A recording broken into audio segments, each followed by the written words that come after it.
Hello बच्चों, आज हम समास प्रकरण में द्वंद्व समास पढ़ने जा रहे हैं।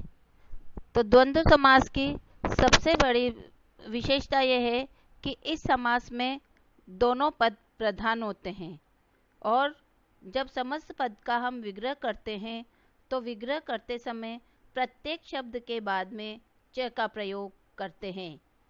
अंतिम पद के लिंग के अनुसार ही समस्त पद का लिंग होता है। ये तो आप जानते ही हैं कि समास में दो पद होते हैं, पूर्व पद और उत्तर पद। तो समस्त पद के अंत में शब्द संख्या के अनुसार वचन होता है। अंतिम पद के अनुसार समस्त पद का लिंग होगा। इसकी विशेष पहचान यह है कि ये जो द्वंद्व समास होता है इसके दोनों पद हमेशा विपरीत शब्द होते हैं, एक दूसरे के उल्टे होते हैं। दूसरी बात यह है कि दोनों पदों में परस्पर कोई न कोई संबंध होता है, अर्थात दोनों एक दूसरे से संबंधित होते हैं। तो आइए अब हम द्वंद्व समास के कुछ उदाहरण आपके सामने रखते हैं। फर्स्ट है हरि हरो। अब यहाँ पर आप देखिए कि हरि और हरो ये समस्त पद है। अब हम इसका विग्रह करेंगे तो इसका विग्रह होगा हरिश्च हरश्च। अभी बीच में श क्यों आया? क्योंकि ये विसर्ग संधि का उदाहरण है। तो विसर्ग के बाद अगर च होता है तो विसर्ग श में बदल जाता है, इसलिए यहाँ पर हरिश्च हरश्च ये बना। नेक्स्ट है शिव केशवो।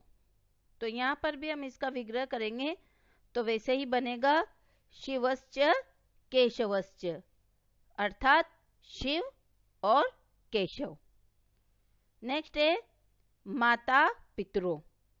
अब यहाँ पर आप देखिए माता पितरो, तो इसका समास विग्रह होगा माता च पिता च, अर्थात माता और पिता। नेक्स्ट पाणी पादम। अभी देखिए पाणी पादम, इसका समास विग्रह होगा पाणी च पादो च एषाम समाहार। यहाँ पर क्या है, पाणी मतलब हाथ और पादो मतलब पैर, क्योंकि यहाँ पर दो हाथ और दो पैरों का समूह है। तो इसको हम जब एक शब्द बनाएंगे तो इसका एक शब्द नपुंसकलिंग एक वचन में होगा, और जब हम इसका विग्रह करेंगे तो विग्रह करते समय अंत में हम समाहार का प्रयोग करेंगे और पाणिपादम का समास विग्रह होगा पाणी च पादौ च एषाम समाहार।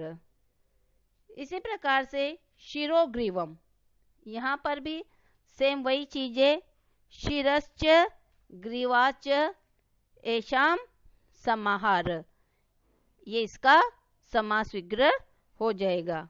इसमें भी जहाँ पर दो से अधिक वस्तुओं का समूह होता है तो उसमें ये समाहार शब्द का प्रयोग करते हैं, अर्थात समूह शब्द का प्रयोग करते हैं, अर्थात सिर और गर्दन का समूह। नेक्स्ट है राम केशवो। अब यहाँ पर देखिए राम केशवो, इसका जब हम समास विग्रह करेंगे तो इसका समास विग्रह होगा रामश्च केशवश्च। वही विसर्ग संधि के अकॉर्डिंग इसका समास विग्रह होगा रामश्च, ये विसर्ग श में बदल गया, और रामश्च केशवश्च। नेक्स्ट है सीता रामो। तो यहाँ पर इसका समास विग्रह होगा सीता च रामश्च, ये इसका समास विग्रह होगा। नेक्स्ट है धर्मार्थो। इसका विग्रह होगा धर्मश्च अर्थश्च, अर्थात धर्म और अर्थ। ये जब दो वस्तु के लिए होता है तो इसमें द्विवचन का प्रयोग करना रहता है, और दो से अधिक वस्तुओं के लिए होता है तो उसमें हम बहुवचन का प्रयोग करते हैं। अंतिम पद में अगर पुल्लिंग है तो समस्त पद पुल्लिंग का बनेगा, और अगर नपुंसकलिंग है या स्त्रीलिंग है तो उसका बनेगा। नेक्स्ट है पितरो। अब देखिए यहाँ पर हमने ऊपर भी देखा था कि माता पितरो, तो माता पितरों का समास विग्रह हुआ था माता च पिता च। अब यहाँ पर भी सेम वही चीज है, यहाँ पर भी पितरो दे रखा है, पितरो भी माता पिता के लिए प्रयुक्त होता है। और इसका भी हम जब समास विग्रह करेंगे तो इसका समास विग्रह भी होगा माता च पिता च। यहाँ पर ये जो द्वंद्व समास है, इसमें द्वंद्व समास में ये द्वंद्व समास का एक शेष जो इसका होता है वो एक इसका उदाहरण है ये। तो इन दोनों को मिला करके एक कर दिया जाता है। यहाँ पर माता और पिता दोनों को मिलाकर एक शेष बना लेंगे और द्विवचन बना करके पितरो बनेगा। स्त्रीलिंग पुल्लिंग दोनों शब्द होने पर समस्त पद में पुल्लिंग शब्द का ही प्रयोग किया जाता है। सेम ये नेक्स्ट भी इसी तरह का है, भ्रातरो।